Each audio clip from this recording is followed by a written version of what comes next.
Alright! Good morning Pilipinas and good morning world! At sa ating makababayang OFW at makababayan natin na nandito sa Pilipinas na walang sawang sumusuporta dito sa ating munting programa, thank you so much na mabuhay po tayong lahat hanggat gusto natin. Well, anyways, tuloy-tuloy po tayo sa tigbabalita dito ng mga tamang balita at sagutin ang mali information na ipapakalat ng mga fake news peddlers, ng mga anti-Marcos, lalong-lalo na doon galing sa mga DDS na mga saltik bakabayan. Yes, dapat silang sagutin. Bakit? Kasi bagahayan natin sila na lagi pong naninira araw-araw kay BBM at sa Marcos Administration sa katagal bakabayan, akala mga paninira, baging totoo yan sa mata ng ibang tao. So dapat silang sagutin kasi ang bagong Pilipinas, bawal po ang mga sinungaling. At syempre, kasama niyo ba rin si Sir Ivan, ang pinakabulol na vlogger sa balat ng YouTube, pero bibigay sa inyo ng mga totoo at mga preskong balita na kinukuha natin sa kapitbahay na social media. So magandang buhay sa ating lahat bakabayan and a happy Wednesday sa ating lahat. Okay, so before tayo mag-start bakabayan, well syempre, as usual, i-check muna natin ang ating mga viewers na may maraming comment dyan sa baba sa ating comment section, ang ating pong top 5 commenters. At nandito sa listahan ang nanguna po, Sergio Calma. Meron siyang 87 na mga comments. Nandiyan rin po si Ana Cordoba. Meron siyang 17 na mga comments. Lerma Sondita. Meron siyang 17 na mga comments. Nandiyan rin po si Mary Flor Espirito. Meron siyang 9 na mga comments. And Rodmark Asuncion. Meron siyang 9 lahat na mga comments. Again, thank you so much po sa ating top 5 commenters. At syempre, pasalamatan natin ating po mga silent viewer dito sa ating channel. Thank you so much. At syempre, pasalamatan po natin ang lahat ng mga viewers na lagi pong nagla-like, laging nisi-shares ng ating mga videos, at doon sa ating mga viewers na nag-subscribe sa ating channel. Thank you so much. At syempre, hindi natin kakalimutan, i-shoutout natin ating mga pinalangga na mga legends, ang mga senior citizens. Hello po, kumusta ang lahat? And also, i-greet natin ng belated happy birthday kay Ana Dominic. Siya ang anak ni Jupay Caligia Quito. Sakto ba yun? Caligia Quito. And also, happy birthday sa mga viewers natin na nag-birthday ngayong araw. Happy birthday! Okay, so kumusta ang lahat bakabayan? How are you today? Well, until now mga kababayan ko, hindi pa rin po natapos yung counting at saka yung canvassing. Kasi meron pa po mga ERs, election returns, na hindi pa po na-receive ng COMELEC. Nakita ko before ko nag-vlog mga kababayan, according doon sa kanilang server sa COMELEC, 99.5% na po yung sa local. Yung sa overseas, meron ng 97% makabayan. So, meron pang 3% na hinihintay. So, probably, according po sa taga-COMELEC, na posibilidad na ngayong Saturday pa, magkakaroon po ng proklamasyon dito po sa mga nanalo sa senatorial and also sa party list makabayan. So, ito po ang ating balita. Posibleng iproklama na ng Commission on Elections ang 12 nanalong senador at ilang party list group sa Sabado. Isa-isa na ngang napoproklama ang mga kandidatong nanalo sa municipal, city at provincial level. Kaya naman ang inaabangan ngayon matapos na ang ginagawang pagbibilang ng boto ng National Board of Canvassers para sa proklamasyon ng mga mananalong senador at party list. Kung kagabi, isa-isa nang naproklama ang mga nanalo sa municipal level at ngayong araw ay mga gobernador at kongresista naman ang napoproklama, inaabangan na rin ang proklamasyon para sa mga nanalo sa national positions na senador at party list organizations. Kaya naman tuloy-tuloy na rin ang canvassing ng National Board of Canvassers sa Manila Hotel 10 City. Ayon kay COMELEC Chairman George Erwin Garcia, kung magiging mabilis ang pagtanggap nila ng certificates of canvass mula sa mga probinsya, highly urbanized cities, local absentee voting at overseas absentee voting sa Sabado, posibleng makapagproklama na sila ng mananalo. Pero siyempre kailangan ang COMELEC 100% ang canvas. Wala dapat isa man na COC ang maiiwan sa pag nagka-canvas ang COMELEC. Nasa 175 ang kabuuang bilang ng certificates of canvas na kailangan nilang buksan at bilangin. Ngayong araw, 13 ang nabuksan na ng COMELEC. Ito ay sa local absentee voting, Timor-Leste, Brunei, Cambodia, Japan at iba pang lugar. Tiniyak naman ng poll body bago silang magproklama, 100% na ang na-canvas o nabilang nilang boto.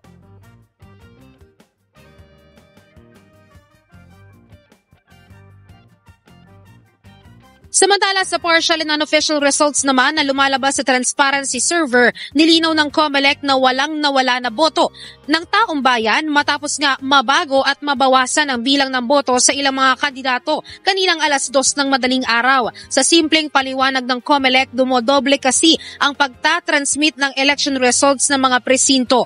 Nakakasama sa ikalawang beses o ikatlong beses na transmission ang mga nauna nang napadala ng mga presinto. Dahil dito, kinailangan nilang ipaayos at ipalinis sa ibang tumatanggap ng transparency server ang inilalabas nilang tallied partial and unofficial results.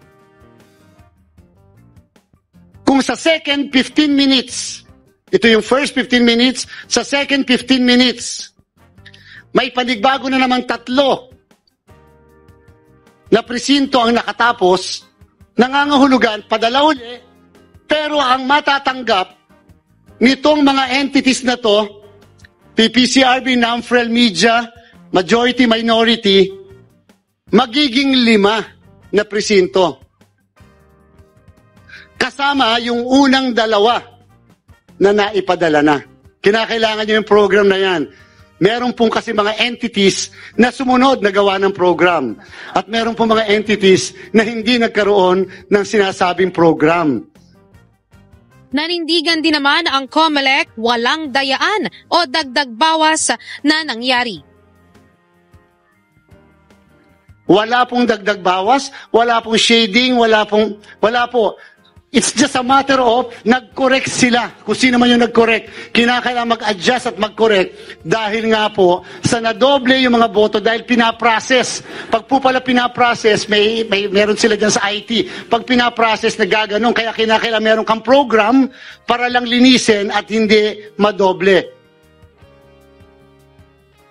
Maan sa huling talangan ng COMELEC, 39 na buksan nila pero sa ngayon ay tuloy-tuloy pa rin yung canvassing o bilangan ng boto dito ng National Board of Canvassers. Ang target kasi nila na mabuksan at makanvas ngayong araw ay 30 out of 175. Bukas Maan, ito isa sa pinakamahalaga na sinasabi ng COMELEC, maglalabas na sila ng partial at official na count ng mga boto. Sa ngayon kasi ay hindi nila kakayanin na ngayong gabi ilabas ito. Sabi dyan ni spokesperson Attorney John Rex Laujanco, mano-mano kasi yung pagtatali nila nitong partial and official. Magiging digital lang kasi yung pagbibilang nila para dito sa official count pagtapos na ang lahat ng canvassing. Maan.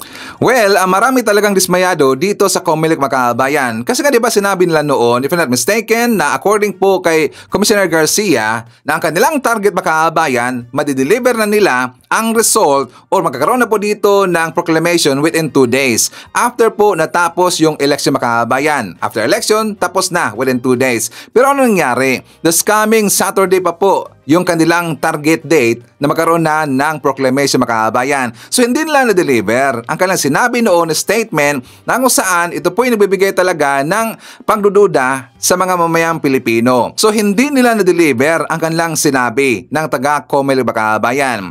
So speaking of dismayado, di ba dismayado po itong si Sara Duterte? Kasi according sa kanya, hindi niya inaasahan na ganito ang resulta ng eleksyon. Kasi nga ang kanilang iniisip makabayan, kampanting-kampante sila, very confident na mapapasok nila yung Duterte plus 2 na kanilang inadapt na 2 kandidato. Yun pong si Camille Villar and also ito pong si Amy Marcos makabayan. Pero iba ang nangyari. Diba? Kaya sinabi ni Sara kahapon, that is dawn time makabayan, madaling araw, na siya ay dismayado.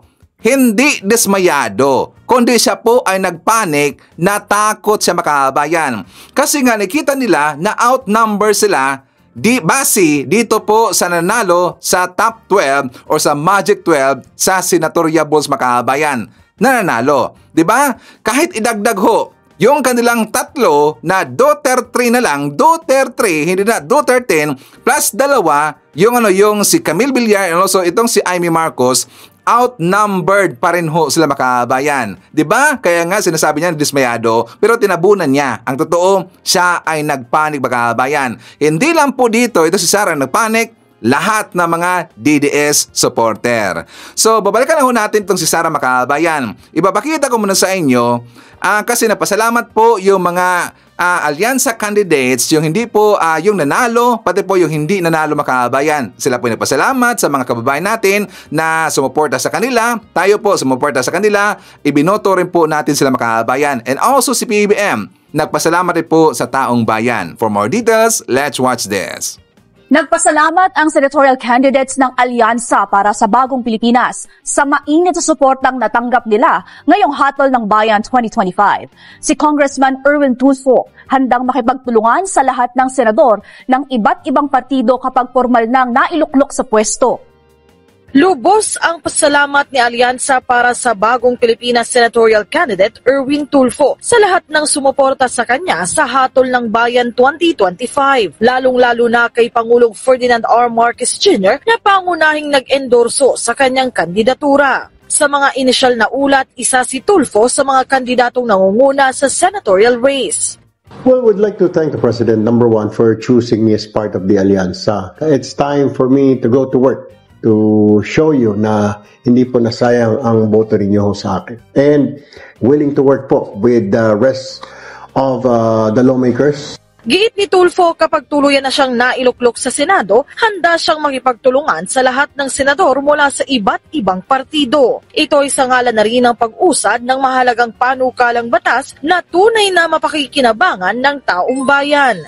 I will have to talk to them, reach out siguro kay Senator Bongo, and then doon kay Senator Bam Aquino, and then I will say, how can I help? Remember, Congress and Senate, it's numbers game, di ba? Gumawa ka ng mga batas, nagpahil ka ng panukawal ng batas, pagdating na ng botohan, kung sino marami, papasa, di ba?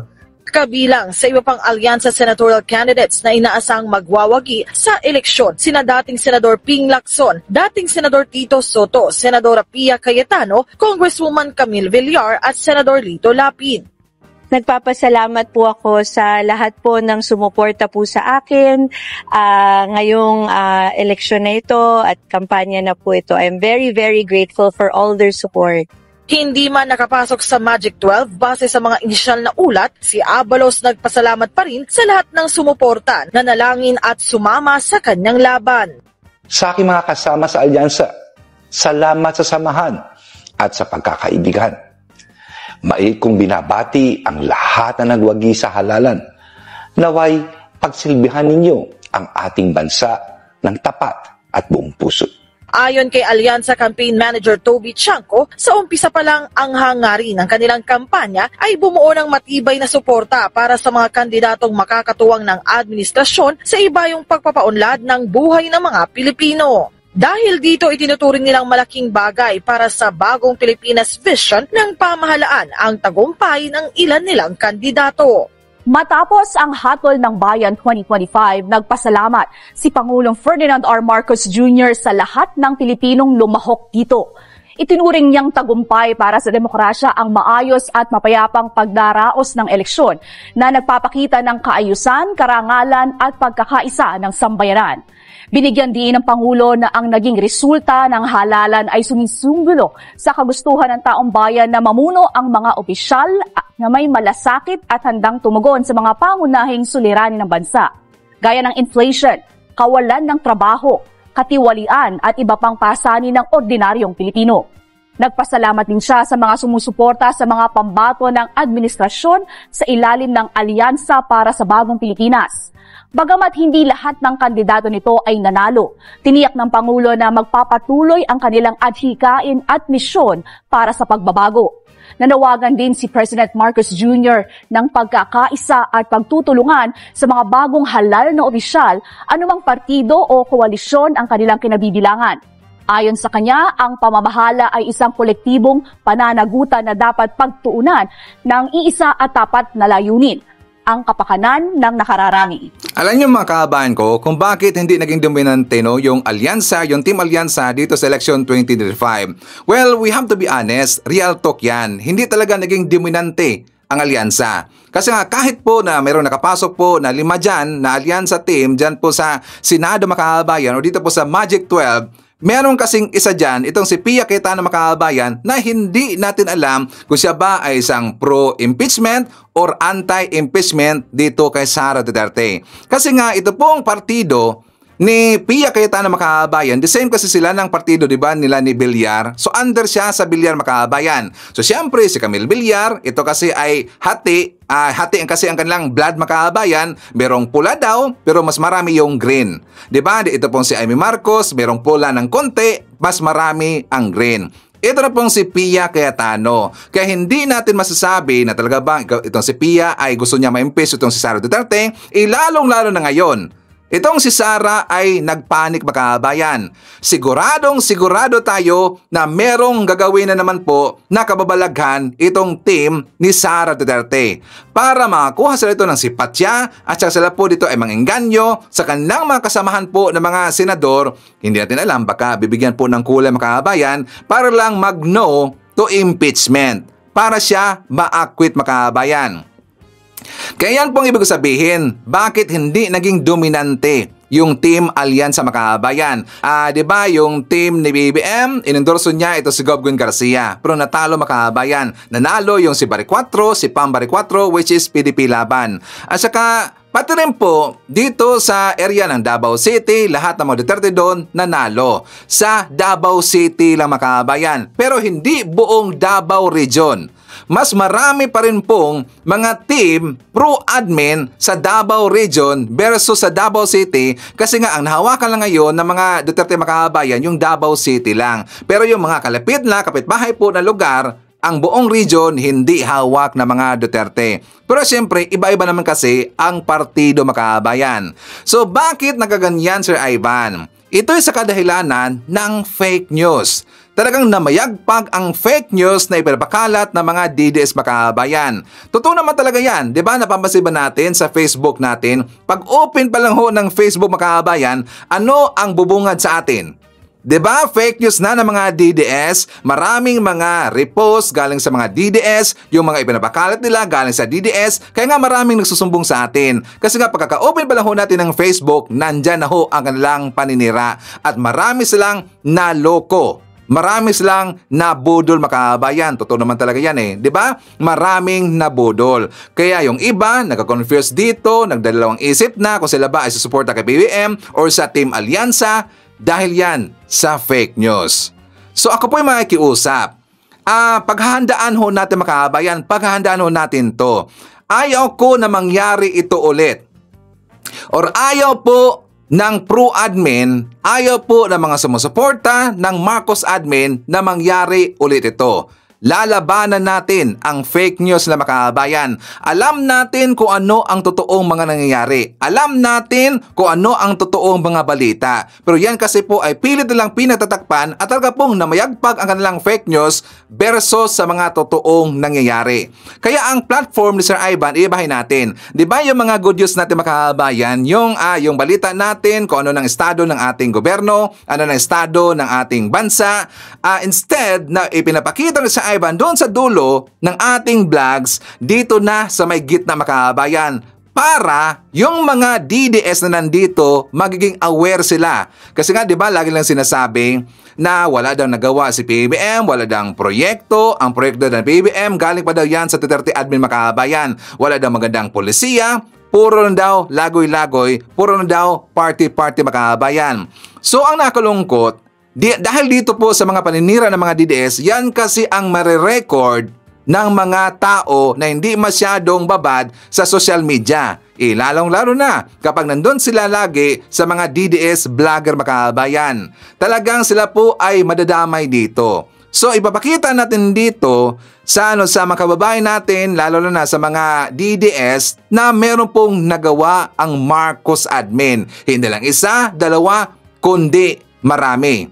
Isa na ang 20 pesos per kilo na bigas. And also dito rin po sa pagbaba ng mga presyo ng bilihin natin. For more details, let's watch this. Magandang balita, pwede nang mabili sa iba't ibang lugar sa Metro Manila ang 20 pesos kada kilong bigas. Muli namang sinagot ng Agriculture Department ang mga question sa kalidad nito.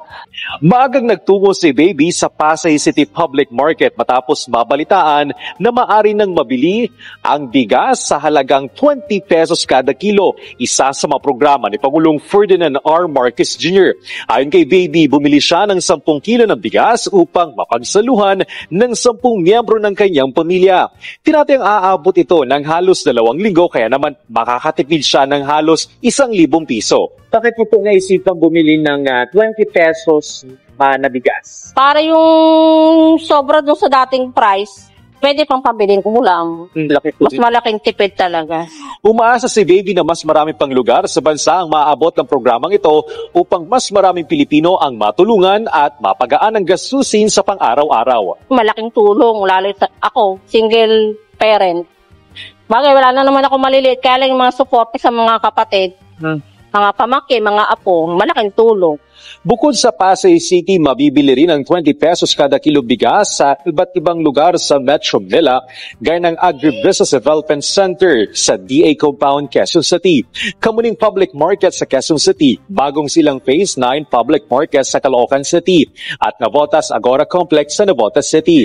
Available din ito sa Mandaluyong Public Market 1 at 2 at sa New Las Piñas Market sa Las Piñas City.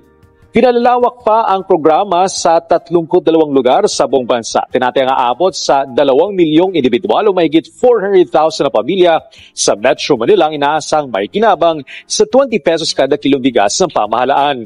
Kabilang sa mga maaaring bumili ay ang mga 40s beneficiaries, senior citizens, persons with disability o PWD at mga single parent.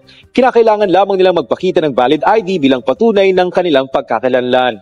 Lilimitahan sa 10 kilo kada araw o hanggang 30 kilo kada buwan ang maaring bilhin ng bawat individual upang matiyak na mas maraming pamilya ang makikinabang sa naturang programa.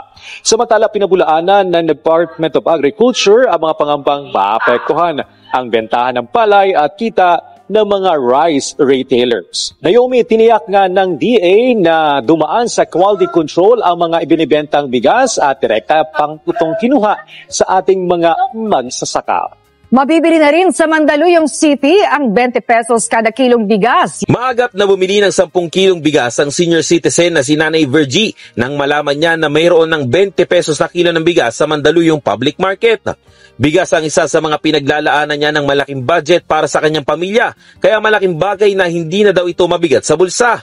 Pero maski na, malaki pa rin niya sa portion ng budgeting namin yung bigas. Kasi binibili ko nga yung premium mahal. Kasi pag hindi masarap yung bigas, hindi rin masarap kumain. Kasi siyempre mura, malaking diferensya doon sa mahal na binibili ko. Laking tuwa rin ni Nanay Rosita na bumaba pa sa 20 pesos ang binibili niya dating 29 pesos kada kilong bigas. Mas mapapagkasya niya na ang nakalaan na pera sa bigas para sa higit 10 miyembro ng kanyang pamilya na nakatira sa kanilang bahay. Super po kasing mababa siya. Kasya lang po sa pamilya namin. Kasi marami kami.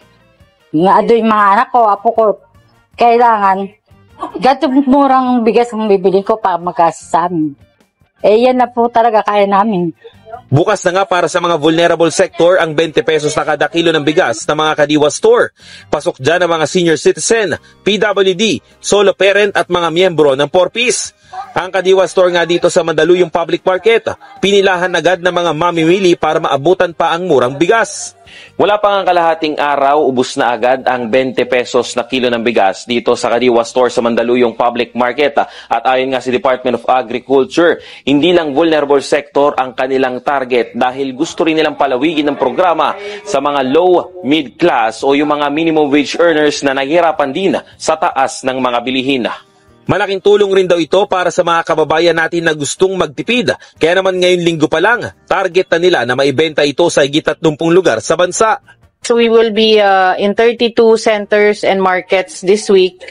Ang usual naman po natin na base po sa run natin ng P29, yun po yung naubos natin, nasa 30 bags of 50 kilos per week ang average. Sa outside Metro Manila ngayon, meron po tayo sa Bulacan, meron din po tayo sa Calapan. Tapos by this week po, meron din tayo sa Cavite, Laguna. So, yun po yung target natin. Noong May 1 nang ilunsad ng ahensya ang pagbebenta nito sa Visayas, pero pansamantalang itinigil dahil sa utos ng Commission on Election at para hindi na rin ito mabahiran ng politika. Bumuelta naman ang DA sa mga nagsasabi na pangit ang kalidad ng 20 pesos na bigas. Ito po ay local rice, meron po siyang 25% broken siya compared talaga sa mga imported na 5% premium. Iba po talaga yung quality niya. Pero definitely po, ito nga po yung sinasaing namin sa DA, no? Ito rin sa bahay namin. Maganda po siya maalsa. Yun nga lang po, makikita natin yung grain, hindi po ganun kabuo dahil nga po 25% broken ito. At yung kaputian niya, syempre yung ina-expect nating maputi na bigas, hindi po siya ganun kaputi. Pero definitely, masarap naman po siya at malambot, maalsa. Ibinida rin ng ahensya na 30 hanggang 50 sako ng bigas ang naidideliver nila kada linggo sa mga Kadiwa stores nung 29 pesos kada kilo pa lang ang ibinibenta.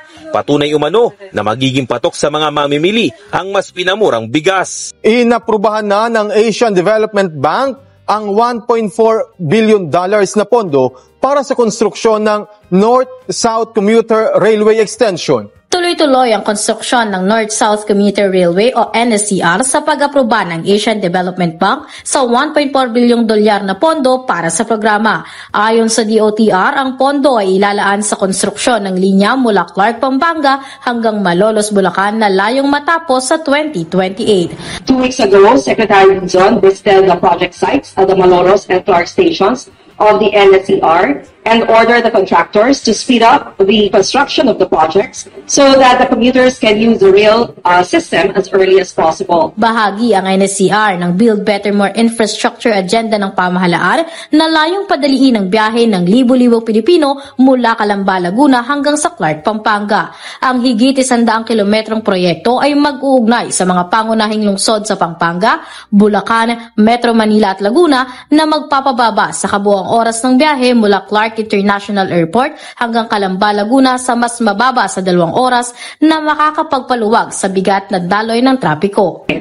Bilang tugon sa panawagan ng ating Pangulo, ay nais ni Secretary Rizon na mapabilis ng kahit 1 o 2 oras na biyahe ang ating mga kababayan upang sila ay agad na makapagpahinga at makasama naman nila ang kanilang mga pamilya. Sa oras na makumpleto ang proyekto, makakapagserbisyo ang NSCR sa humigit kumulang 800,000 pasahero araw-araw na bahagi ng inisyatibong magkaroon ng epesyente at modernong sistema ng transportasyon sa bansa. Okay, so tatalangin natin itong mga bulag na mga DDS makabayan na lagi pong napapakalat ng mga fake news. Wala bang programa ang Marcos admin? Wala bang mga ginawang mga proyekto ang Marcos admin? Hindi rin yun kasi nakikita kasi bulag kayo. Kasi lagi lang po kayo nanonood doon po sa mga bulagers na mga DDS vlogger.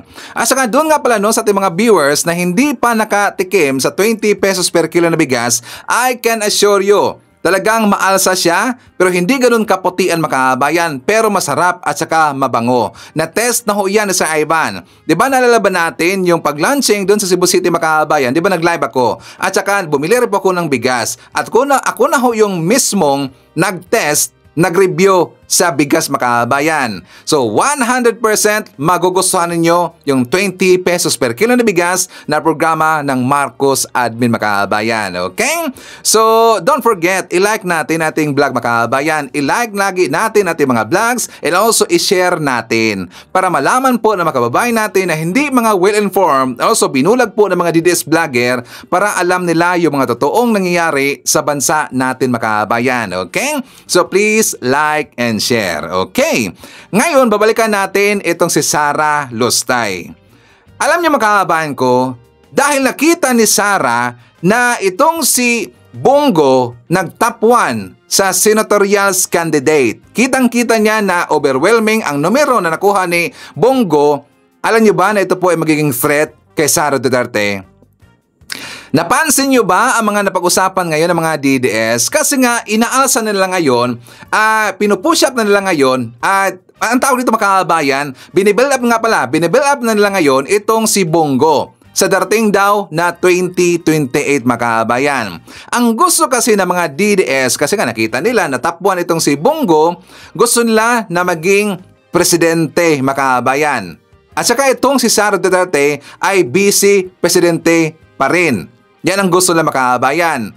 Ngayon, ang grupo ng iba, kasi napansin nyo ba yung post ni Mau Spencer? Meron siyang tinawag na DDS supporter. Meron pa siyang tinawag na Dutertista. Nahati sila mga kababayan, nahati. Kasi iba-iba ang kanilang gusto. Gusto nila na presidente daw itong si Bongo. Ang gusto naman ng kabila, gusto nila vice-presidente itong si Bongo. So nakikita natin dito, sila po ay nagkalit-silit mga kababayan. Hindi sila dito nagkakaintindihan. Kaya nga ang mangyayari dito, maglaglagan in the future sa mga kababayan. Hindi yan malayo, maglaglagan ang mga DDS. Talagang magkakasiraan dito yung grupo ng QOGC, ng grupo ng mga INC, grupo ng mga DDS, mga tauhan ni Sara Duterte. Hindi malayo in the future, sila po ay maglaglagan mga kababayan. Kasi nga ngayon pa lang nakikita na natin At saka itong si Bongo, magiging threat ito sa planong pagtakbo ni Sara sa 2028 bilang presidente mga kababayan. Kung makakatakbo pa. 'Di ba? Kasi nga 'di ba nabalitaan natin mga kababayan na malamang sa malamang hindi malayo ilang days or weeks na lang darating yung warrant of arrest dito kay Bato de la Rosa, kay Bongo, and probably ito pong si Sara Duterte mga kababayan. And speaking of Sara Duterte, i-refresh nga natin kasi nga kung maalala ho natin mga kababayan, di ba threat niya, merong death threat dito na ginawa itong si Sara dito kay PBBM, dito kay Speaker Martin Romualdez, and also kay Elisa mga kababayan na ipapatigi daw niya. Kapag siya daw ay ipapatigi mga kababayan, yun po ay threat. So nalaman natin, nakita na sa Ivan na meron palang nakatingga na disbarment case, meron pong nag-file ng disbarment dito kay Sara Duterte. Pero aside po kay Secretary Gadon mga kababayan, meron pong ibang grupo na nag-file na hindi natin kilala. Ito ang ating balita. Kinumpirma ng Supreme Court na may natanggap silang disbarment complaint laban kay Vice President Sara Duterte. May petsa itong October 24 at ngayong buwan lang nakarating sa Korte Suprema mula sa hindi nagpakilalang complainant. Sa ngayon ay wala pang impormasyon kung ito ay nairapol na. Base ito sa nasabi ng ikalawang Pangulo na ipauhukay niya ang labi ng dating Presidente Ferdinand Marcos Sr. mula sa libingan ng mga bayani kung saan ito pinayagang mailibing ng kanyang ama na si dating Pangulong Rodrigo Duterte. And just this month, the Supreme Court received an anonymous complaint regarding her statements about the late President Ferdinand Marcos. Ang disbarment ay isang proseso ng pagtanggal sa lisensya ng isang abogado dahil sa nagawa nitong paglabag sa batas at sa kanyang sinumpaang tungkulin. Ayon kay Supreme Court spokesperson Attorney Camille Ting, may nakabinbing pang disbarment case si BP Sara kaugnay sa pananakit nito sa isang sheriff noong mayor pa siya ng Davao City. Actually, there's a pending case on disbarment for the VP, which was filed a few years ago, back when she was still the mayor of Davao. Ayon sa Korte Suprema, case-to-case basis at magdedepende sa desisyon ng Korte ang pag-aalis sa lisensya ng isang abogado. May posibilidad din na magsagawa ng motu proprio o kusang investigasyon ng Supreme Court patungkol sa disbarment ni BP Sara. Okay, so kung titingnan natin mga kababayan, that is last year pa. Meron nag-file po ng disbarment case dito kay Sara Duterte. At meron pong medyo late na rin po, or hindi late, talaga pong matagal na mga kababayan, yung tungkol doon sa kanyang pananakit doon sa siyang sheriff sa Davao City. Marami na pala kasi nga yung anonymous na nag-file po ng disbarment to kay Sara, yung tungkol doon sa huhukayin daw ni Sara ang si late President Marcos Sr. Diba? Gusto niyang hukay mga kababayan at saka itapon niya doon sa West Philippine Sea. Isa yon. Ang kay Gadon mga kababayan, kasi Secretary Gadon, yun pong planong na ipapatigi daw niya si PBBM, si Elisa at saka itong Speaker Martin Romualdez. So marami siyang disbarment case. Tayo po ay manawagan sa Supreme Court kung ano na ang estado mga kababayan. Mukha yatang tinutulugan. Napansin ba natin kapag mga Duterte mga kababayan, kapag sila ang mag-file dito ng petisyon, meron silang gustong i-file dyan na kaso sa Supreme Court, napakabilis ng desisyon mga kababayan. Pero kapag against na sa mga Duterte, like for example, disbarment case ito kay Sara, parang tinutulugan makabayan. Ang tagal talaga eh. So sana i-push yan ng taga Supreme Court at saka tayo po'y mag-iingay makabayan. Tayo po'y mag-iingay. I-call out natin ang Supreme Court na kung saan na at saka ano na ang desisyon dito sa disbarment case kay Sara Duterte. Okay, so for the po tayo makabayan, kung bakit ko nasabi na itong si Sara Duterte ay nagpanic na dito po sa resulta ng eleksyon, dito po sa hanay ng senatorial candidates makabayan. For more details, let's watch this. Okay mga kaibigan, tapos na po ang halalan. Una sa lahat, congratulations dahil 5 po sa Team Alyansa na solido ang pumasok mga kaibigan sa Magic 12. Actually, 7 dapat sila. Pero yung 2 ay half-blood. Tapos 3 naman sa solidong PDP ang nakapasok. Technically, isa lang dahil yung 2 re-electionist, mga kaibigan, si Bato at si Go. Technically, ang nadagdag sa kanila, si Marcoleta lang. Okay mga kaibigan, ngayon, ang katanungan ko ay ganito. Bakit po yung mga DDS vloggers galit na galit pa rin at hindi sila satisfied doon kung sa result ng halalan? Kasi nga po, outnumbered pa rin po. Yun po tinatarget nila eh. Yung botohan sa impeachment, kaya po sila budget pa rin. Because they are still outnumbered. Si Bato po at si Go, nandyan na yan bago pa mag-eleksyon. Di ba? Si Marcoleta lang ang dumagdag. Okay? Ngayon, yung ibang DDS, sinakount nila si Madam Aimee at si Camille Villar. Talaga ba? Sigurado kayo sa politika? Ito sasabihin ko sa inyo. Sa politika, patalinuhan lang yan. Strategize. O, kailangan natin ng boto ng ganito. Ganun lang ginawa. O, kung nautakan kayo at bahala na kayo sa buhay nyo. Ngayon, mga kaibigan, ganito ang katanungan. So, 5 sa alyansa. Dapat 7, pero 2 half-blood. Okay, 3, solidong PDP laban, mga kaibigan. Meron pong 2 na galing ng pink. Okay, Bam Aquino, Kiko Pangilinan. Nakilalang kaalyado ni sino? Senator Risa Ontiveros. Okay. Kaya po galit na galit ang mga DDS vloggers. Bakit? Alam naman po ano sabi ni Senator Risa. O Bam, Kiko, kailangan ko kayo sa Senado ha. Kailangan ko ng mga kakampi. Okay. Alam niyo naman ang pinaglalaban po ng liberal, katotohanan, katuwiran. Alam niyo naman po pinaglalaban na Senator Risa, di ba? Actually, siya nga yung tinarayan po ni VP Sara nung kanilang mga pagdinig sa Senado. Okay, so ano pa nga abangan ninyo, mga DDS? Anong mga kino-comment ninyo? So, goodbye impeachment. Ngayon, na-realize na ninyo kung ano talaga ang score. Bakit galit na galit pa rin ang mga DDS? Bakit si VP Sara ay hindi po siya satisfied sa result? Bakit kanyo? Technically, mga DDS, 3 ang pumasok sa inyo, 1 lang ang nadagdag. Ulitin ko kasi si Bato at si Go, dati nang nandyan. Dati na silang nandyan, outnumbered kayo. Ngayon, 1 lang dumagdag sa inyo. 5 ang pumasok sa alyansa na solido na dapat ay 7, pero half-blood yung 2. Sige, pagbigyan natin kayo. Hindi ko i-count yung half-blood na 2. 5 solido. Yung 2 pink. Tingin nyo ba? Hindi yan boboto ng...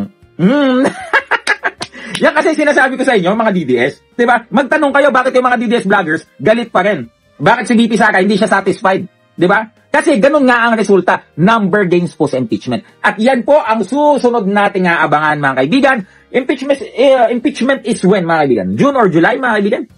Pag nag-resume po ang Senado. Ngayon, do you think, di ba ho, outnumbered ninyo ang mga maka-admin at yung mga neutral na para sa katotohanan? I don't think so. Ganyan mag-analisa. Ayan na naman kasi kayo mga DDS di ba? 3 lang pumasok sa PDP, kala nyo na kung sino kayo, di ba? Ano ngayon? Comment down below. Silver Voice TV, maganda. Kaya nga file ng complaint itong Padapa Laban Makabayan. Di ba naglabas po kahapon ng statement, napakahaba pa naman, yung Padapa Laban Makabayan na hindi nila nagustuhan, talagang hindi sila kumbinsido sa resulta ng eleksyon. Sila po yung file po ng complaint Makabayan. Lalo-lalo na, sila po sinakyan, di ba? Ni Vic Rodriguez, sinakyan po ni Glenn Chong, merong ang vlog kagabi, ito pong si Sara, ito pong si Maharlika at saka itong si Glenn Chong Makabayan. Talagang ginagatungan nila yung PDP Laban. Kaya nga eager na eager ngayon ang PDP Laban na mag-file ng complaint dito kay Commissioner Garcia, dito po kay Launchanco ba siya? At saka siyempre sa kabuuan po ng Comelec Makabayan. Kasi sa tingin nila, sila ay nadaya. Sila ba ang nadaya makabayan? Sila pa dito yung nag-claim na sila ang nadaya? Nakatawa talaga eh. Diba kitang-kita naman natin dito sa hanay ng alyansa, napakadami pong supporter. Kitang-kita natin, overwhelming po yung suporta ng mamayang Pilipino sa Team Alyansa. Meron bang hinanakit ang Team Alyansa sa Comelec? Wala. Diba sabi pa nga ni PBBM na tayo po ay mag-move on na. Sabi pa nga ni Secretary Abalos na move on na tayo. So ipasalamatan natin, i-congratulate natin yung mga nananalo. So sana lang daw magtrabaho yung mga nanalong senador, mga officials na ngayon nananalo po sa eleksyon mga kababayan. Yun ang pong sinabi po ng Team Alyansa. Wala silang sinabi na sila ay duda, wala silang sinabi na sila po ay dinaya. Pero ang mga DDS sa hanay ng padapa laban sa grupo ng Kujik, doon po sa kabilang kampo, claim nila na sila ay dinaya makabayan. O diba? So probably, days from now, meron po mag-file po ng complaint dito sa COMELEC. O siya nga pala, gusto nyo ba na puro lang upload na ganito ang ginagawa na vlog ni Sir Ivan? Or gusto nyo ba ng katulad po kanina at saka kahapon na live tayo makabayan? What do you think? Ano ba ang inyong prefer? Gusto nyo ba ng live o gusto nyo ba ng ganito? Kung bakit ko bumalik po sa upload mga kababayan, kasi meron po nag-comment sa akin, nag-message sa atin, sabi niya, Sir Ivan, hindi mo na-acknowledge yung marami daw na-i-comment. Actually, wala kasing system dyan sa Google mga kababayan or anumang applications na pwede magamit natin na kaya niyang i-collect lahat ang data na comment ninyo, mga accounts ninyo, makikita niya na kung gaano karami ang inyong na-comment. Wala kasing ganyan sa live. Only sa upload lang mga kababayan. Diba napapansin nyo ba na lagi kong ma-acknowledge dito, kung for example, account ninyo, ito gadami ang inyong na-comment. Di ba parang top 5 commenters makabayan? So wala kasi yan sa live. Dito sa uploading, upload lang na video, pwede, okay? So siguro ganito na lang. Meron tayong live, meron po tayong upload makabayan. Pero ano ba ang inyong suggestion? Please comment dyan sa baba. Babasahin niya mamaya ni Sir Ivan. Okay? So anyways, before tayo magpapatuloy mga kababayan, pasalamatan muna natin ang nabigay sa atin ng super stickers during sa ating live kahapon at saka the other day mga kababayan. Nabigay sa atin si Ma'am Carclia. Nabigay sa atin ng $10. And thank you so much also kay Ma'am Olivia Lupigaling. Nabigay sa atin ng £5. Thank you so much.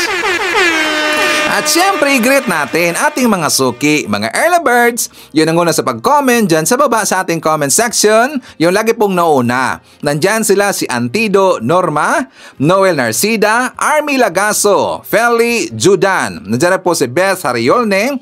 Nandyan po si Aurora David, Luzana Narpio, Lolita Baybayan from Hawaii, Haitsu Chato To from Japan, Agnes Makalisang, Salcido Toto Leo. Nandyan rin po si Feng K TV channel from Germany.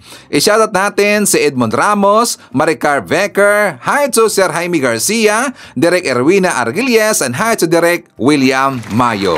Okay, mga kababayan ko, meron muna akong kukurtin, meron kong pitikin po sa tinga mga kababayan. Ito pong isang DJ dyan sa Riyadh, Saudi Arabia, isa pong DDS vlogger mga kababayan. Actually, ito po'y kanilang hinair. Klaro naman talaga, ito'y kanilang hinair sa grupo sa hanay ng mga Duterte mga kababayan.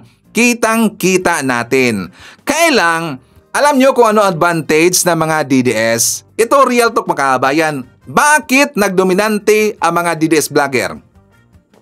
Kasi sila po ay nagkakaisa mga kababayan. Napansin nyo ba yung mga vlogger nila ang daming views? Kasi nga sinusuportaan nila. Malaking tulong kasi yan mga kababayan kapag, for example, Sir Ivan, maraming manonood sa atin, maraming nagsishare, maraming nagla-likes, at saka marami talagang full support kayo dito sa ating channel. Talagang ito po ay magkakaroon po ng engagement. Talagang marami po mapupuntahan po ng mga accounts kasi nga ito po ay i-recommenda ng YouTube mga kababayan. So ang mangyayari, malalaman nila yung mga pinag-iingay natin dito, yung pinaglalaban natin dito, yung mga balita na good news, estado ng ating gobyerno, makikita nila mga kababayan. Kasi ito po i-recommend doon sa mga account na hindi pa mga well-informed na kung saan lagi lang pinapanood yung vlogger na fake news mga kababayan. So sana magkakaisa lahat ng mga Marcos supporter, BBM supporter, mga Pinklawan, mga Dilawan, sana tayo po'y magkakaisa para malabanan natin yung fake news ng kabilang kampo mga kababayan. So ito po ang nangyari. Ibabakita ko sa inyo itong ginagawa kasi ni DJ Sordo yata siya, DJ Sordo Salanap. Kasi nga tapos na ho yung eleksyon. pero kanya pa rin pong sinisiraan itong si PBBM. Alam niyo ba ang kanyang sinasabi, mga kababayan? Kasi according sa kanya, wala daw nagmamahal kay PBBM. So ito po ang kanyang sinabi. PBBM, may isa sa mga kandidato mo hindi nanalo. Hindi ka talaga mahal ng mga Pilipino. O, di ba? Hindi daw mahal ng mga Pilipino, mga kababayan. Mga Pilipino, ibig sabihin marami. Alam mo, DJ Sordo Salanap, itong gonggong neto, maraming nagmamahal kay PBBM. Sa hanay pa nga lang ng mga loyalista, marami pong loyalista. Marami pong mga Marcos supporter, pati na nga yung mga Pinklawan Dilawan, sumuporta na rin ho ngayon kay PBBM. Tapos paano niya masabi na walang nagmamahal kay PBBM? Pero doon tayo sa nangyari sa video, mga kababayan. Anong nangyari sa Ivan? Napapansin nyo ba na siya po ay pinatungan ng langaw tsaka hanggang malapit niya nang makain, mga kababayan? Napansin nyo ba yung langaw? Ito kasi si DJ Sordo Salanap, makinig ka. Ang baho kasi ng bunganga mo. Ang baho kasi ng bunganga mo, sing baho ng kaluluwa mo. Kung bakit ka pinatungan ng langaw, kasi gusto ng langaw ang baba mo kasi nga mabaho yang bunganga mo. Ito ang video, mga kababayan. PBBM,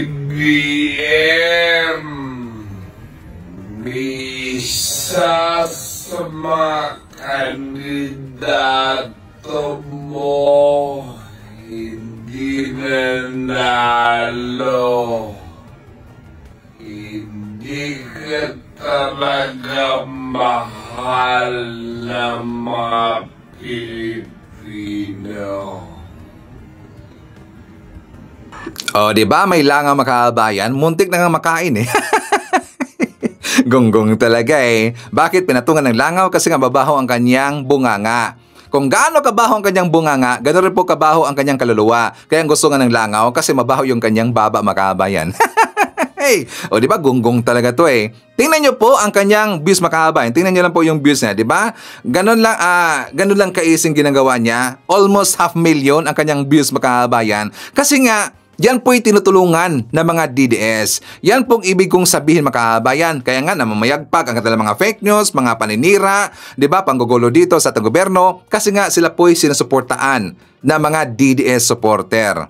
So sana po tayo po ay magkakaisa, mga kababayan, magtulungan tayo. Pasikatin natin, tutulungan natin ang mga vlogger ng Marcos admin, mga kababayan. Hindi lang ako, pati na po yung ibang mga vlogger, siyempre, mga kababayan. Para magkakaisa lahat, para makita lahat ang mga pinag-ingay natin dito at saka mga pinaglalaban natin dito, mga kababayan. Tutulungan natin si PBBM. Tutulungan natin ang Marcos admin.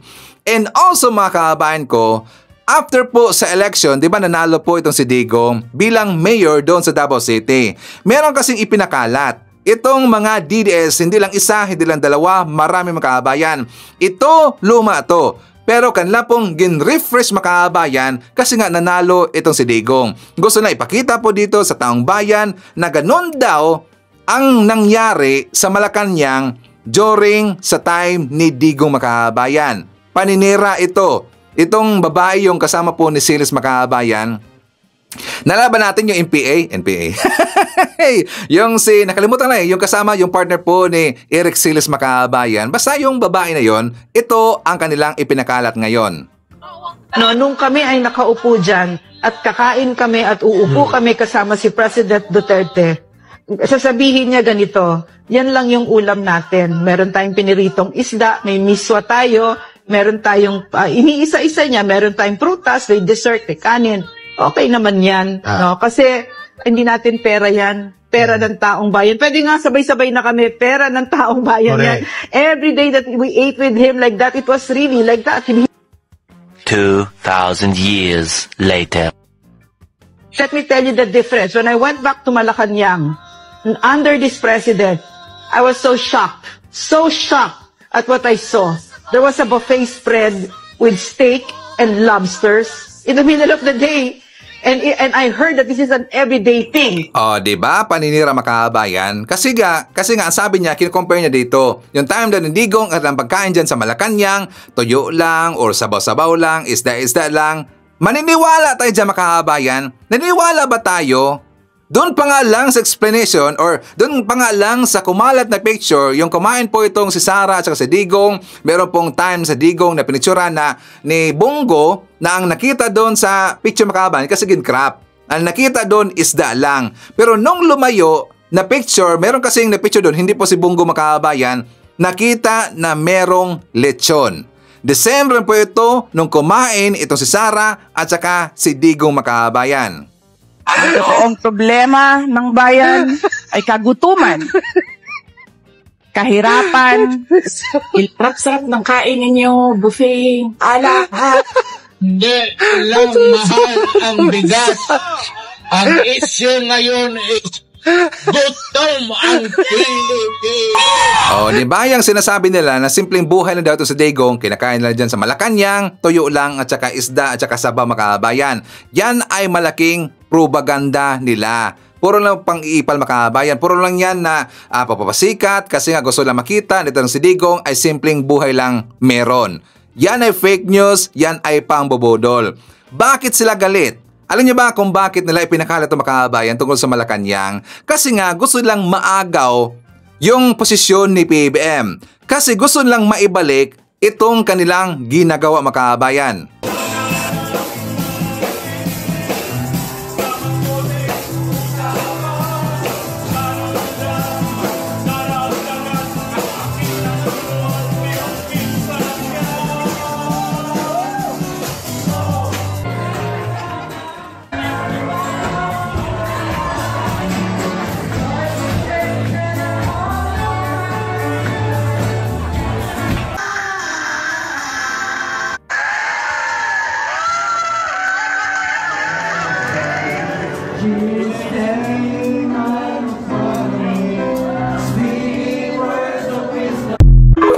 Di ba? Yan kasi ang gusto nila. Araw-araw lang ginawa yan sa Malacanang makahabayan. Ginawa lang hotel, ginawang motel, ginawa lang sundutan makahabayan, iyutanan.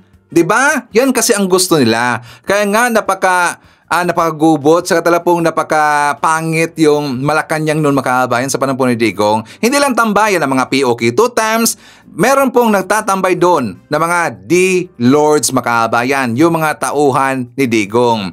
Kaya nga talagang pangit yung Malacanang sa panahon po ni Digong. Buti na lang na po ang mga Marcos, nilinis nila makahabayan. So dahil malinis ngayon ang Malacanang, sinisiraan nila. 'Di ba? Naglalabas sila ng black propaganda na pangit daw yung Malacanang ngayon, unlike daw sa panahon ni Digong makahabayan. Baliktad 'yan. Kasi marami pong mga ebidensya, maraming witness, mga vlogger na kung saan nakapunta lagi sa Malacanang sa panahon po ni Digong makahabayan. 'Di ba? So anyways, before tayo magpatuloy, shout out na natin. Nandyan po si Teresita Tumaliwan, Perla Sugera, Haitso Marilyn Digma, Imelda Galoy. Nandyan rin po si Maria Mindasiplon, Emmy Sarino, Maglo. Nandyan rin po si Annie May Doe. Haitso Scott North, Annalyn Biden, Gilbert Pastor, Andrea Giyong, Maria Delia Montero, Salve Caparanga, nandiyan po si Anthony Bernardo, and Haitsu Red Chulep. Okay, mga kababayan ko, ipapakita ko sa inyo ang vlog ni Mike Abe. For more details, let's watch this. Alam pala ni Sara na hindi ganong karami ang makukuha nilang mga senador para manalo dito sa nakaraang eleksyon. Kasi sinasabi niya ay parang more than 2 lang. So parang sure sila sa 2. Pero kung meron lalampas doon, hindi ganun karami. So taliwas ito doon sa sinasabi ng iba na iboboto ng marami ang lahat ng kandidato ng mga Duterte. Pero si Sara, Vice President, ay umami na hindi ganun. At ang tingin niya, ganito lang. Ito raw ang kanyang ipinarating kay dating Pangulo na ngayon ay nakakulong diyan sa ICC. Parang nagtanong ang dating Pangulo kung ilan ba talaga ang pwedeng manalo. Ito, umamin na po si Sara Duterte. Pakinggan po ninyo itong question and answer ng media after na siya bumoto. Pero binigyan ko siya ng number na more than 2. More than 2, yes. And you base that number on? I base that number on mga surveys na nakikita ko, both surveys na pinapagawa sa national and pinapagawa ng mga local candidates. Happy ka man, ma'am, doon sa number na feeling nyo makukuha nyo? Are you confident that that's enough to push for the issues ng ni dating Pangulong Duterte and your issues as well in the Senate? Well, hindi ko naman siya tiningnan na gano'n eh. Hindi ko naman siya tiningnan na nangampanya ako para sa mga issues ko or sa issues ni dating Pangulong Duterte. Dahil ang issue ko lang naman ay ang impeachment. So, sinasabi ko na nga na yung impeachment naman, kahit anong mangyari dyan, guilty or acquittal, handa na ako sa kung anong mangyayari.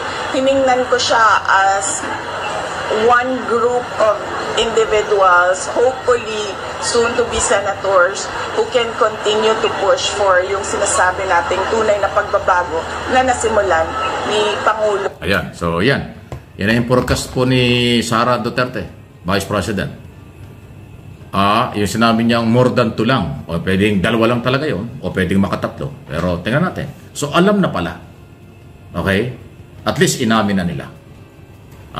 Na ganun talaga. At yun ay bahagi ng paghahanda nga niya para dun sa impeachment. Kasi siya nasusunod eh. Inamin na nga niya. Handa na daw siya. Guilty o acquittal. Handa na daw siya. Hindi ko alam kung anong paghahanda. Hindi niya ipaliwanag. Pero, ang malinaw dito, taliwas sa mga sinasabi before yung eleksyon at nung kailang mga kandidato at nung kailang mga taga-supporters, mananalo ang maraming kandidato nila. Yung pala naman, alam na ni Sara na more than 2 lang ang pwedeng manalo sa kanilang mga kandidato. Kung yung sinasabi nilang 10 mananalo o kanila ang majority ng mga mananalo, malabo. Malabo pa sa sabaw ng pusit. Hindi man inamin ni Sara before election, pero after na siya bumoto, after election, inamin niya ang ganyan na sitwasyon. At nakarating na pala kay dating Pangulong Duterte na nasa ICC na ganun lang ang pwedeng manalo at hindi talaga makakarami. So kung ano ang pasya at ano ang pulso, ano ang hatol ng bayan sa mga kandidato, tanggapin natin yan. Ganun talaga. Pag ang tao ay nagdesisyon kung sinong iboboto, pasalamat yung nanalo. Yung natalo, huwag sasama ang loob kasi mamamayang Pilipino ang nasusunod sa eleksyon. Kung mayroong pagdududa at iba pang mga madilim na akusasyon tungkol sa nakarang eleksyon, hindi po yun ganun kadali. Kailangan ng pagpapatunay. Madali ang mag-akusa kung may something, pero ang pagpapatunay dun sa akusasyon, mahirap gawin yun. Kung yung mga gunita ng 2022 eleksyon, nag-ingay nga sila na meron daw something, meron daw kalokohan, meron daw dayan, hindi naman napatunayan. Ngayon, nag-eleksyon tayo, yan na naman ang sasabihin ng iba. Hindi. Hindi nakapanipaniwala. Kilalanin, tanggapin ang desisyon ng mamamayang Pilipino. Kung ganyan ang pag-amin ni Sara na hindi naman talaga siya niniwala, marami silang makukuha, more than 2 lang ang pwede niyang makuha, ay kung yun ang pinagkaloob ng mamamayan, pasalamat kayo. At least mayroon po nakapasok. Di kung wala yan, di masalo na. Di ba? So, kaabang-abang ang impeachment na susunod na issue after nitong eleksyon ito, proclamation sa local and national, impeachment na po. Next month na yan, June 2 ang opening. Pero ang pwedeng actual na trial ay baka July or August na. At sabi naman ni Sara Duterte, alam na niya, pinaghandaan na niya. Nasa kamay na ngayon ng mga bagong senador na inihalal ng bayan kung ano ang mangyayari dyan. At nasa kamay din ng 12 senador na ngayon ay naghihintay na lang. Dahil senador sila hanggang 2028, kasama sila sa mga magiging senador judges. Okay? Yan ang aabangan natin. Numbers game ang impeachment trial. Kung hindi nakuha ni Sara Duterte ang majority o ng mga Duterte ang majority ng mga kandidato o kumandidato sa eleksyon na ito, ay abangan natin kung ano ho ang magiging numero. Ang mahalaga lang sana, pagka nagkaroon ng trial, ebidensya, testigo, dokumento, ang dapat kilalanin, basahin ng mga senador judge. Kalimutan muna hanggat maaari ang politika. Kasi ang naghahanap ng hustisya o katarungan sa di umano yung betrayal of public trust tungkol sa pera, graft and corruption umano, ay mamamayang Pilipino, botante na siyang mga nagbabayad ng buwis. Kung ano ang pasya ng mga botanteng bumoto ito sa nakaraang eleksyon na ito, ay tanggapin kasi yan ay kanilang karapatan. Hindi pwedeng utusan, hindi pwedeng sisihin, sabi ko na nga. Hindi pwedeng ibaliwala, dapat magpasalamat. Kung nanalo kayo, thank you at maglingkod ng totoo sa bayan. Ngayon kung nanalo kayo para lang sa inyong personal interest pag nandyan na, puro negatibo at walang gagawin para sa nangangailangan na tulong ng mga Pilipino, ay sayang lang yan. Pagsisisihan kayo. Kaya bago pagsisihan, ipakita muna ang kakayanan. Ipakita muna ang dapat gawin kung ano ang kailangan ng mamamayang Pilipino. Ayun, di ba? Para malinaw, please like, share, and subscribe kung hindi pa. Okay? Ilang araw pa na pag-uusapan itong eleksyong ito. Ilang araw pa rin pag-uusapan kung sino-sino ang nanalo. Pero alam po ninyo, sa lalong madaling panahon, magkakaroon ng formal proclamation ang National Board of Canvassers, ang COMELEC. At pagkatapos ng proclamation, i-declare nila kung sino ang 12 bagong senador. Pwedeng lumabas na yung initial ng mga pangalan, pero hanggat walang proclamation, hindi pa sila. Maaaring panalo sa bilangan, pero wala pang proclamation, hindi pa sila may i-declare na nanalo. Ang COMELEC ang mag-declare ng official, final counting at proclamation. Ang ibang mga sektor, mass media, social media, mga non-government organization, yan ay mga official, partial report ang ginagawa. Ang COMELEC ang official and final result ng eleksyon, sabay proclamation, tulad ng sinabi ko, at yun na yun. Kilalanin natin kung sino. Abangan natin, huwag natin pangunahan. Maraming pwede pang mangyari. Kung sino talaga ang magiging bagong senador. Congratulations sa mga nanalo. At dun sa mga natalo, ay huwag kayong mawala ng pag-asa. Baka sa darating na mga panahon, magkaroon din kayo ng pagkakataon. Sana mga kaabay, no, sa darating po na Friday or Saturday, na tayo po'y gugulatin po ng balita, tayo po'y isasurpresa mga kabayan na nakapasok ng top 12 itong si Abalos or either ito pong si Binay or ito pong si Bitag mga kabayan or si Bintolfo. Diba? Sana gugulatin tayo tsaka mawala itong si Amy or either ito pong si Amy or si Camille Villar mga kabayan. At mapalitan po ng either si Binay or si Abalos or ito pong isang Tolfo mga kabayan. Sana mangyari yan. Iyakan talaga mga DDS. So before natin pag-usapan, itong si Laila de Lima mga kabayan, kasi nga diba si Laila, panalong-panalo na, sigurado na ho tayo na makapasok itong ML na party list or mamamayang liberal mga kabayan, which is yan po yung pinangunahan ni Laila de Lima. And also itong Akbayan, kasi nga sila po inuuna ngayon, top 1 sa party list mga kabayan. Ang Akbayan naman, ito yung pinangunahan ni Chel Jokno. Meron silang sorpresa mga kabayan. Meron na ho silang plano, hindi pa sila nakakaupo. Okay? Kung ano yan, shout out natin. Nandyan po si Jess Tubtub from Calaba, Laguna, Eme Carpio, Mones Borromeo, Evangeline Atienza. Nandyan po si Kyle Sagales, Evelyn Garcia. Hi to, kanina nga pala si Evelyn Atienza yon. And also hi to Ashen, Tony De Los Reyes, Phil Macabato, Angelita Hulsanger. Nandiyan po si Josephine Gallego. Hi to Lorito Canaveral. Isyatat natin si Cerila Nyoko Canaveral from Santa Maria, California, USA. Kasama rin po natin si Sport Shinobi from South Korea, Shirley Risman, and hi to Tinkerbell. Okay, so tungkol dito kay Laila de Lima mga kabayan, ito ang kanyang plano. According dito sa balita ng Billionario.com, former Senator Laila de Lima is calling for a thorough investigation into the recent seizure of nearly $500 million pesos in cash at Mactan Cebu International Airport involving 9 foreign nationals. So itong balita, sabi dito, no room for foreign interference. De Lima seeks congressional inquiry into 500 million election eve cash seizure at Cebu Airport. Kasi nga naniniwala po yung mga dilawan, mga pinklawn mga kabayan, na yung pera na nakuha doon sa Mactan Cebu Airport, yun ay gagamitin sa eleksyon. Di ba ang dami mga kabayan, talagang physical po na pera. So, Sila po'y naniniwala ito'y gagamitin sa eleksyon. Lalong-lalo na, nandun po yung mga Chinese makabayan. 7 Chinese nandun, sangkot doon, meron 2 Pilipino, 1 Thailander, at saka, or Malaysian nga pala yun, at saka isa pong taga-Kazakhstan makabayan. So, ito po'y kanilang paimbestigahan. Talaga pong malilintikan dito ang grupo ni Sara Duterte. Malilintikan dito yung grupo ng mga DDS supporter at saka DDS vlogger. Kasi nga alam mo natin, funded ho ng taga-China itong grupo ng mga Duterte makabayan kasi sila po ay pro-China.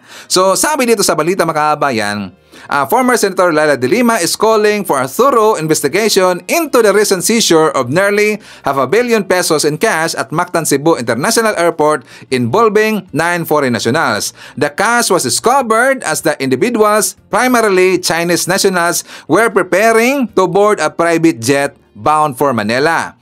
De Lima expressed concern that the large amount of money may be linked to both buying or election bribery, particularly given the timing of the discovery on the eve of the midterm elections.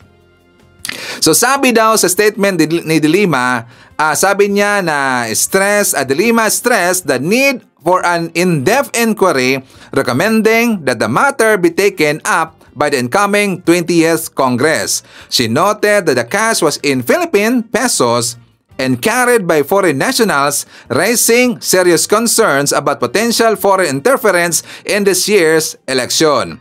Ang fact, sabi po ni Leila de Lima, ang fact na ang cash ay nasa pesos at ito ay ikinotransport ng karamihang Chinese nationals. Sa araw bago ang eleksyon ay nagpapakita ng posibleng layunin ng vote buying o election bribery makabayan. So gusto niyang papanagutin yon. Kasi ang mga dilawan, mga pinklawan, sila po ay naniniwala makabayan na Chinese funded yung grupo ni Sara Duterte.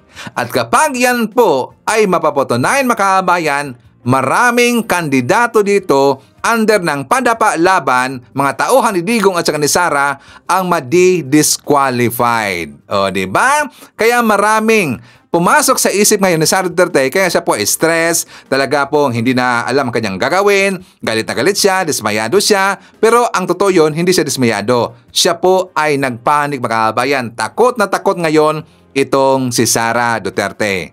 O, diba, DDS, totoong sinasabi ni sa Ivan. Hey. Okay, so anyways, kasama rin po natin nandyan si Maggie Boom. Hi to Sonia Hasigawa, Tess Tamaliwan. Isyatat natin si Pauline Raot-Raot, Emelita Somailo Kilay, Carlo Coscoluela. Nandiyan po si Rosie Magbanwa. Hi to Rayon Inicosi, Zinaida Anulacion, Eloisa Villanueva. Nandiyan po si Nida Ichhaka, Nonski Pasamonte, JRN, Elina Cao, Gorgonia Angala, Tomas Rodriguez. Nandiyan po si Anjang Aison, Show TV, Melds Liviran, Jose M. Bornos, Elmer Pinaranda, Bong Yu. Nandiyan po si Sally Ramos Katunggal, Jeco Jerry Cabreros, Percy Shalana, Emma Valdez, Apple Nas. Nandiyan po si Tyson Abdullah, Biole Binaventura, Annabel Hoson, Mary Red, Leo Sison, Moneth Doctorero. Shoutout natin si Jeremiah Seguerrero, Marina Coloma, Cressy U Ticketing Airlines. Nandiyan rin po si Daniel Galarpes, Hilda Baldomino Pita, Homer Co, and hi to Alicia Lee. Okay, so makabahan ko, yan natin manakalap ng mga balita ngayong araw. Kung nakaabot ka po sa portion na to, sana nakapag-like na ho tayo. Libre po ang mag-share, libre din ang mag-subscribe. Again, maraming salamat sa mga viewers na hindi nag-skip ng ating mga commercials. Thank you so much. At before natin tatapusin ang ating programa ngayong araw, sana sabayan nyo si Sir Ivan para sa ating live messaging prayer.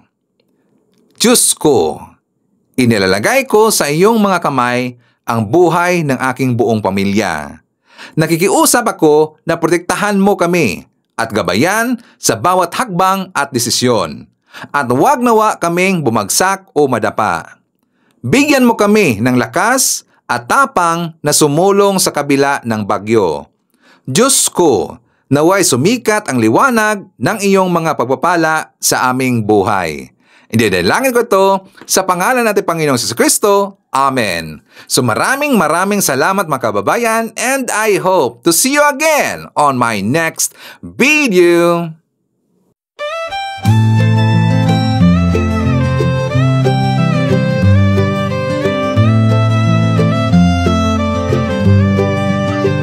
Sa bawat pagsikat ng araw, ikaw ay nandyan.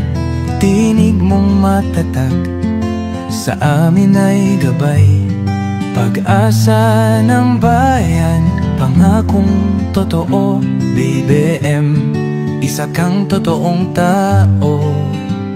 Sa mahirap at api, ika'y sumusuporta. Tapat mong paglilingkod, lahat kami nakakita sa iyong pamumuno. Bayan ay umaangat, bagong Pilipinas, pangarap ay tapat. Ikaw ang aming BBM, Pangulong matapat. Sa puso ng masa, inaangat ating watawan. Sa hirap at ginhawa, ika'y kasama. Pilipinas ay papangon, dahil ikaw ang pag-asa. Mula Luzon, Visayas hanggang Mindanao, boses mo'y umaabot, dala ay pag-ahon. Magtulungan, magkaisa, sabi mo sa lahat, para sa bayan, ikaw ang aming alamat. Ang pangarap mong bansa, taas noo masagana, manggagawa't magsasaka, binigyang halaga.